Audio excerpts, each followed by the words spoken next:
Hi, this video is for our advanced bands. I am going to be going through Sawmill Creek right now as a little practice guide for you to use whenever you're practicing at home. So the first thing that we're going to do is we're going to go through the roadmap of the song just to make sure that we all understand it. And then I'm going to play through it on my trumpet, and I'll do a video for this for the percussion too. So the first thing that I want us to do is I'm going to get my trumpet here. Is that I want us to go ahead and talk about our roadmap for Sawmill Creek. You will see that in your music, and this is on page 20 in your red book too, if you don't have that little piece of music copy that I printed out for everybody. The first thing that I want us to do is to look at the difference between the instrument line that you are playing and the piano line. We are only going to be playing the top line of every system on that music.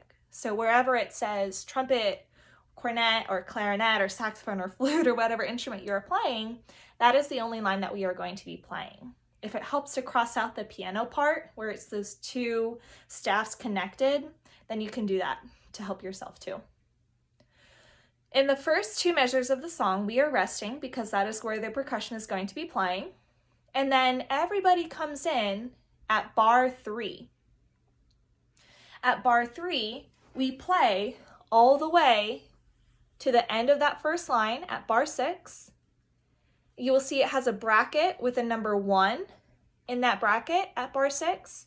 That tells us that that is what is called a first ending. That first ending is going to bring us back, after we play through that, to bar number 3. So back to that beginning right where we play again. After we take the first ending, we're going to play through bar 3, bar 4, bar 5. And then, instead of going to bar or measure 6, we're going to jump to bar 7. Now, bar and measure are the same thing. You can still say those. You can, if I say bar, that also means measure. So instead of going to measure 6, we're going to jump to measure 7, where that second ending is. Now, a really important part about measure 7 is going to be that breath right before those 2 eighth notes that we have in number 8. So if you want to go ahead and circle that breath mark to make sure that you do take a breath right there, that's that apostrophe in measure 7, right before those 2 eighth notes that lead us into measure 8. We're all going to breathe together there as a band. So I'm going to go ahead and play through, starting at measure 3. I'm going to do measure 6, go back to measure 3, and then do number 7, and then go into 8, just so you know how that sounds. Here is right at 3. 2, 3.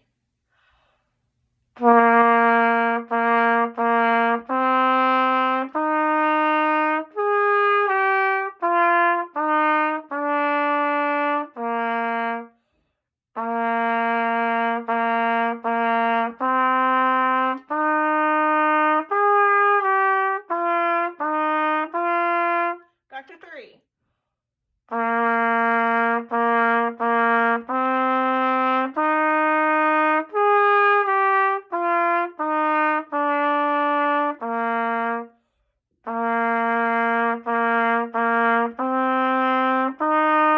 Here's where I go to 7.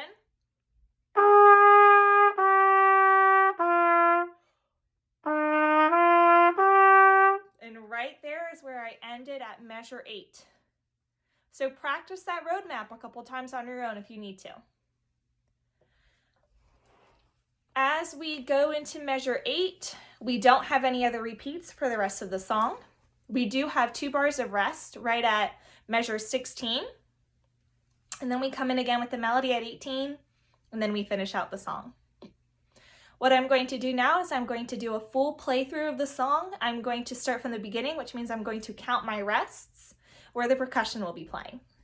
You are welcome to play along with me too. We are going to take this at a slow tempo. Here we go.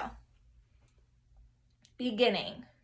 1, 2, ready, go. Measure 1, 2, 3, 4, measure 2, 2, 3, 3.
2, 3, 4, 17, 2, 3.